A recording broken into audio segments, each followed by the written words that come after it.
Ассаляму алейкум ва рахматуллахи ва баракатуху, мухтарам джамаат. После долгого перерыва мы с вами продолжаем изучение акиды имама Тахави. Мы с вами изучили примерно половину текста. Кто у нас не присутствовал на уроках, есть возможность посмотреть на канале в YouTube, либо у меня на страничке ВКонтакте. Ну а мы с вами продолжаем наши занятия. И наша сегодняшняя тема – ат-таквин. Ат-таквин – это один из сифатов Аллаха Тааля, то есть создание, сотворение. Имам Тахави по этому поводу говорит: «Валя якуну мукавванун илля битаквинихи, ваттаквину ля якуну илля хасанан джамилан». Имам Тахави говорит: и любое создание возникает только благодаря вот этому божественному сифату таквин, творение. И божественное творение может быть только благим, может быть только хорошим. И здесь в этом вопросе есть небольшое разногласие между нашей матуридистской школой и школой имама Абуль-Хасан аль-Аш'ари. Мы, ханафиты, матуридиты, признаем этот сифат как отдельный сифат Аллаха Тааля, а аш'ариты говорили, что он является результатом божественной воли, могущества и знания. Так вот, с нашей точки зрения, в основе любого творения лежит этот сифат Аллаха Тааля. И толкуя этот текст, имам Бабирти поясняет, что подразумевает под собой таквин, создание. Имам Бабирти говорит: «Вахуа таквину лил'алями ва ликулли джуз'ин минху фи вакти вуджудихи». То есть, таквин, создание, подразумевает сотворение мира и каждой его частички в то время, когда она должна появиться. То есть, мы с вами на предыдущих занятиях говорили про знание Аллаха Тааля, говорили, что оно безгранично, и говорили, что Аллах Тааля заранее, еще до создания нашей Вселенной, знал, где какие небесные тела будут, какие небесные тела будут согревать, так сказать, освещать другие, и на каких небесных телах будет жизнь, ну, в частности, земля. И кто будет жить, когда будет жить, и так далее, и тому подобное. Это Аллах Тааля заранее знал в своем извечном знании. И по мере того, как творения должны появляться, Аллах Тааля своей волей осуществляет свое знание, и оно превращается в реальность. Вот мы здесь сидим, то есть Аллах Тааля для нас создал и этот момент, и вот эти все наши деяния, которые мы осуществляем в этот момент, кто-то сидит, кто-то слушает, кто-то урок ведет, кто-то записывает и так далее и тому подобное. То есть вот, когда я указал на того, кто записывает, все повернулись туда. Вот поворот нашей головы – это тоже создание Аллаха Тааля. Мы сделали выбор, и это тоже создание Аллаху Тааля.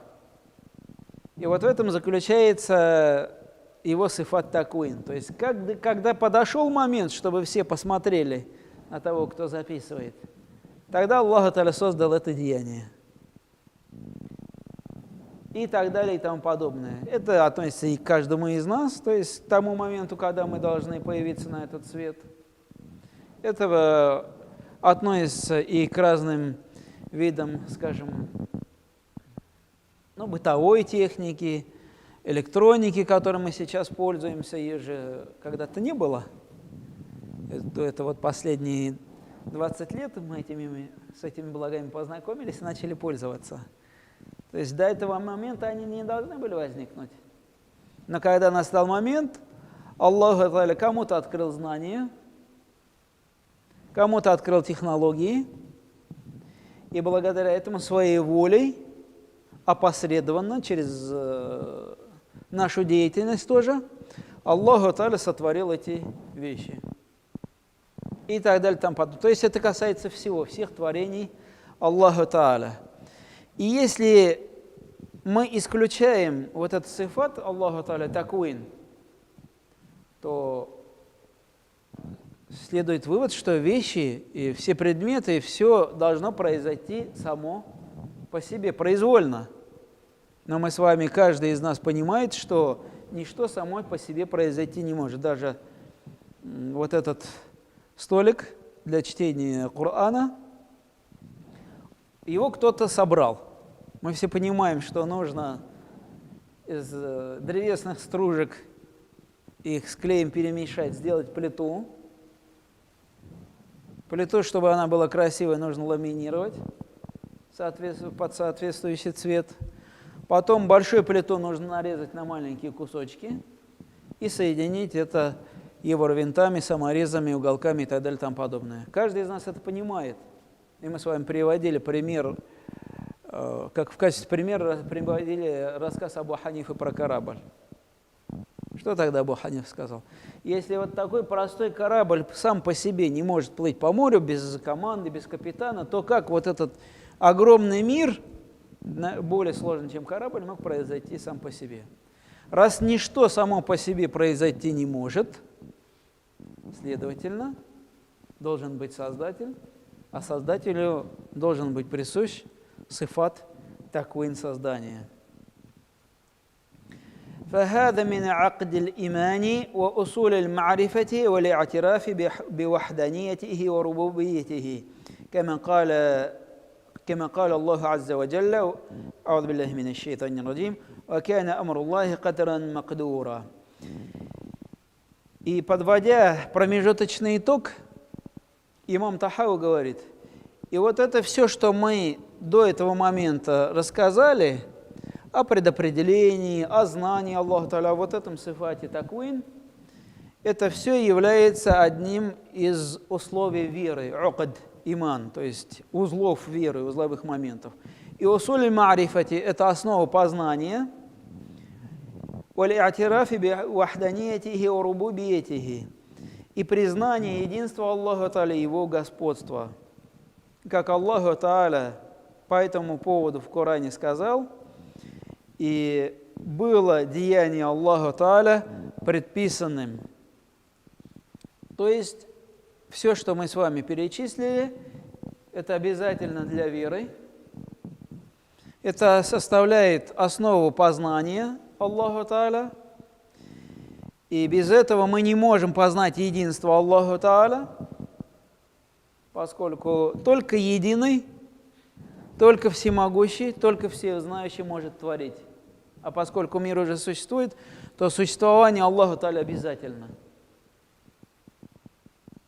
То есть ведь каждый из нас понимает, что если мы видим перед собой тумбочку, то обязательно должен быть, скажем, тот монтажник, который ее, тот мебельщик, который ее собрал. Точно так же, раз мы открываем глаза и видим, что мир существует, значит, обязательно должен быть Создатель. И Создатель может быть только единым. Почему? Потому что мы с вами на предыдущих занятиях говорили, если мы допускаем, что Создателей двое, то, например, существует какой-нибудь воображаемый человек, Зейд, и одно божество хочет создать в нем жизнь, а другое создать в нем смерть. Две воли одновременно могут осуществиться? Нет, конечно. Потому что это противоположности. Смерть и жизнь в одном и том же человеке быть не может. Это абсурд. Поэтому может осуществиться воля только одного. Это является подтверждением единства Аллаха Та'аля. И также рубубия, господство Аллаха Та'аля, то, что Он наш Создатель, то есть только признание вот всего, что мы перечислили, помогает признать нам Аллаха Та'аля в качестве Господа. А Господь подразумевает, что Он Создатель, дающий пропитание, оживляющий, умертвляющий и управляющий. И если мы это все признаем, то у нас есть правильное представление о своем Господе, о своем Творце. «Вакана амруллахи кадран макдуром», мы с вами сказали, что было деяние Аллаху Тааля предписанным. То есть Аллах Тааля заранее знал. فويل لمن صار لله في القدر خصيما وأحضر للنظر فيه قلبا سقيما لقد التمس بوهمه في فحص الغيب سرا كتيما وعاد بما قال فيه أفاكا أثيما. Имам Тахауи, продолжая, говорит: «Фавайлюль» – горе. А согласно некоторых тафсиров, «уайлюн» – это одна из долин ада. То есть имам Тахауи говорит: горе тому человеку, который становится соперником Аллаху Тааля в вопросах предопределения. И своим больным сердцем, больным воображением, больным разумом этот человек пытается искать истину предопределения. Но, естественно, он ее найти не может, потому что разум человека ограничен. لقد التمس بوهمه في فحص الغيب سرا كتيما. И он своим воображением пытается открыть ту тайну, которую Аллах Та'аля скрыл. Ее открыть невозможно, мы с вами говорили об этом. وعاد بما قال فيه أفاكا أثيما. И чтобы человек о предопределении не сказал, любое его предопределение будет ложным, и в итоге он становится грешником. То есть на предыдущих занятиях мы с вами говорили, что Аллаху Та'аля ильмуль гайб, скрытое знание, или вот это предопределение сделало ильмуль гайб, скрытым знанием. И никто, ни самый приближенный ангел, ни пророк в это знание проникнуть не может. Да, Аллаху Та'аля в суре Джин, ее в конце делает исключение. Помимо тех посланников, которым Аллах Та'аля сам пожелает открыть.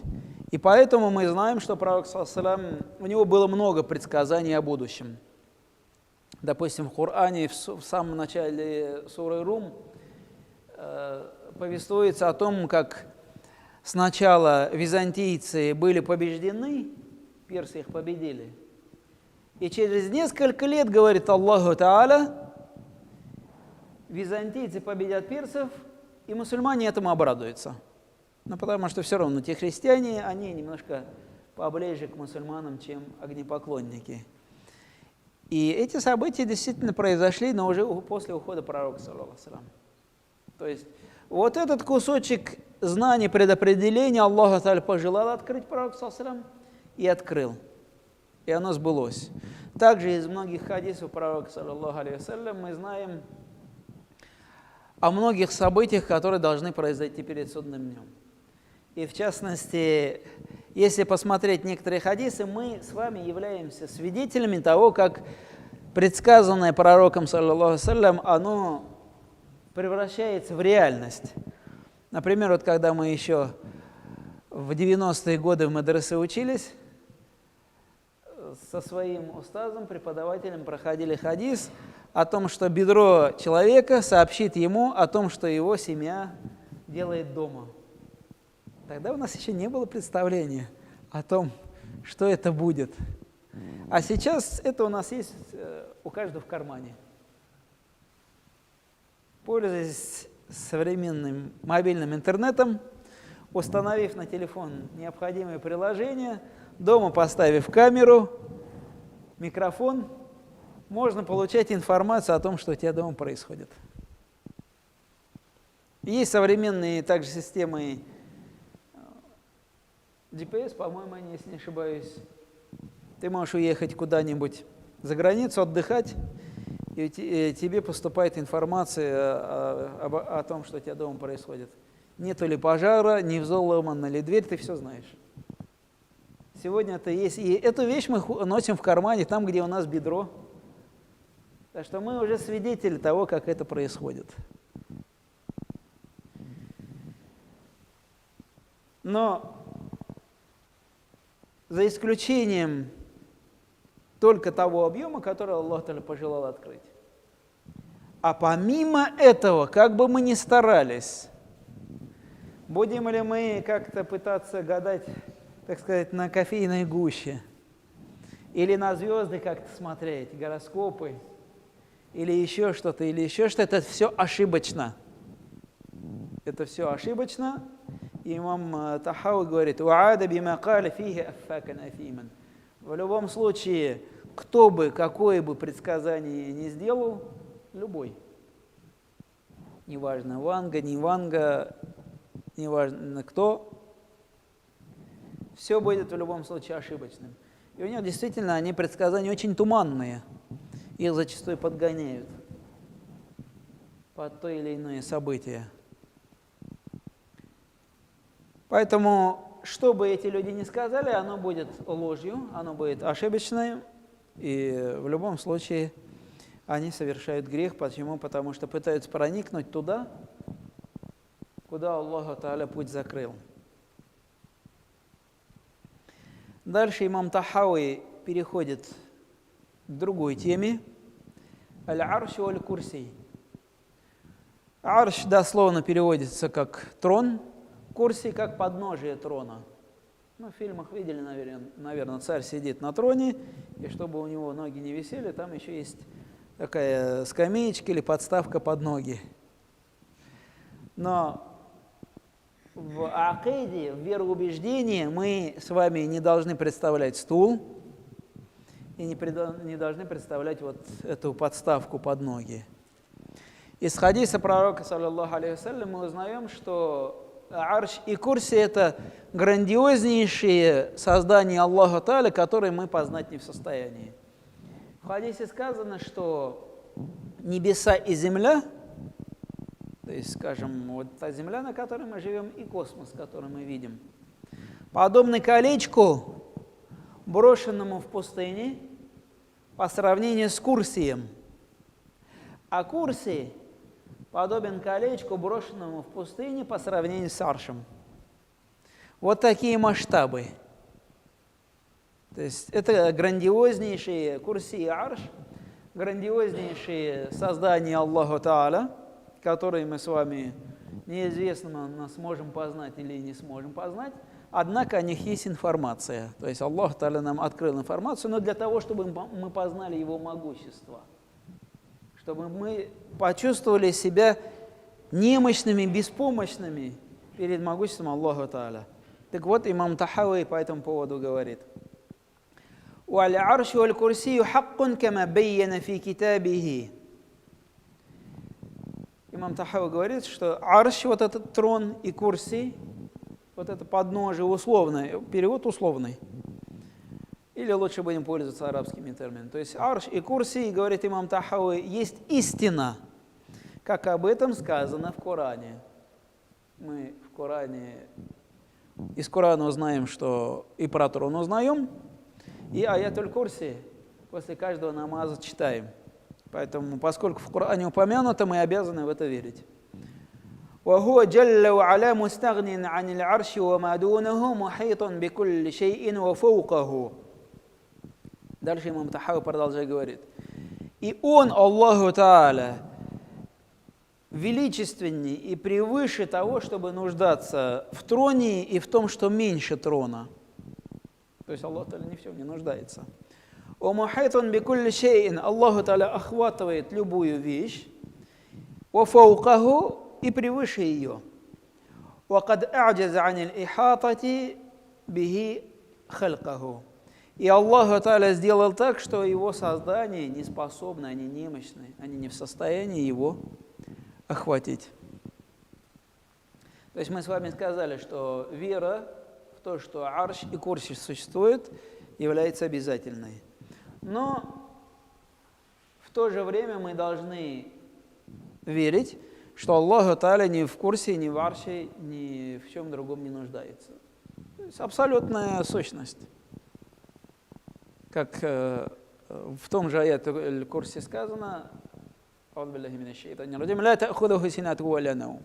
его не берет ни сон, ни дремота. Аллах Та'аля не нуждается ни в еде, ни в питье, ни в отдыхе, ни в себе подобных, ни в людях, ни в чем не нуждается, он абсолютен.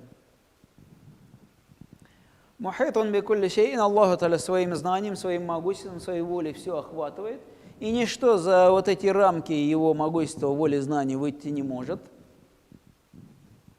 О фаука он превыше всего. Здесь вот про фаука иногда говорят, что Аллаху Та'аля над.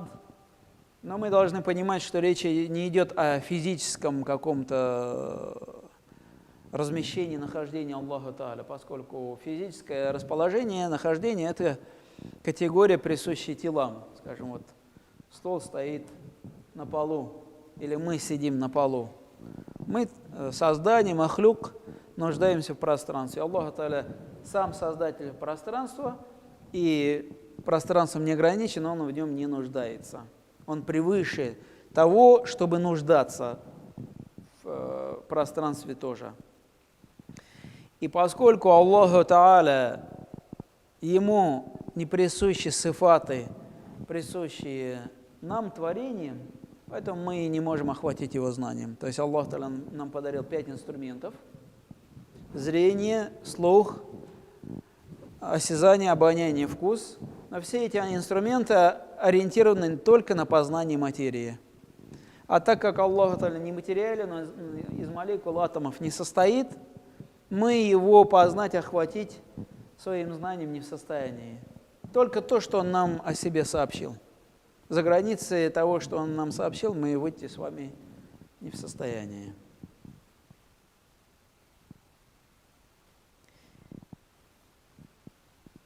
ونقول بأن الله اتخذ إبراهيم خليلا وكلم موسى تكليما. Продолжая, имам Тахави говорит, и мы говорим, что Аллаху Та'аля избрал себе Ибрахима, алейхиссалям, в качестве друга, приближенного, وكلم موسى تكليما, разговаривал с Мусой посредством речи. Но как это происходило, нам неизвестно. Как это быть другом Аллаху Та'аля? Мы понимаем, что вот в жизни мирской у нас может быть какой-то друг, который нам в этом помогает, в том помогает, но друг есть наше подобие, он такой же человек, как мы. У него голова, 2 руки, 2 ноги, туловище и так далее, там подобное. А как это человек является другом Аллаха Та'аля, нам неизвестно. Но несмотря на это, мы должны в это верить, поскольку об этом сообщается в Коране. То же самое, Аллах Та'аля общался с Мусой посредством речи. Как это было? Мы знаем, что речь Аллаха Та'аля не является ни буквами, ни звуками. Почему? Потому что буквы – это материя, то есть это либо чернила, либо типографская краска на бумаге, и то, и другое состоит из химических элементов. А звук – то же самое материя. Наши голосовые связки создают колебания, эти колебания распространяются в воздухе. Тоже материя. Соответственно, как происходило это с Мусой, алейхиссалям? Возникала ли эта речь у него в голове как-то? Либо он слышал какой-то звук, у Аллаха алям.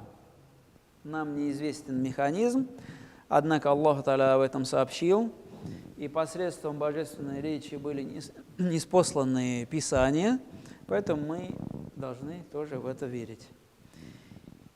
И завершает этот раздел имам Тахави словами «Иманан ва тасдикан ва таслиман». Здесь, можно сказать, перечисляется 3 степени нашей веры в это. Во-первых, мы в это верим, тасдикан, мы в это признаем. И 3, таслиман, мы подчиняемся этому. Как это понимать? То есть, во-первых, мы услышали и признали, да, это может быть. Мы в это верим. Тасдикан, мы утверждаем это как истину, как знание, которое не подвергаем сомнению. Но этого тоже недостаточно. Почему? Потому что, чтобы не возникал у нас вопрос «как?», а ведь на вопрос «как?» в отношении сифатов Аллаха Та'аля ответа нет, поэтому необходимо таслим, повиновение, подчинение. Ну, раз Аллах Та'аля сказал так, значит это так. То есть вот эти 3 степени веры, можно сказать, или 3 степени признания того, что Аллах Та'аля нам подарил, нам всем нужно иметь. То есть уверовать, не сомневаться и повиноваться.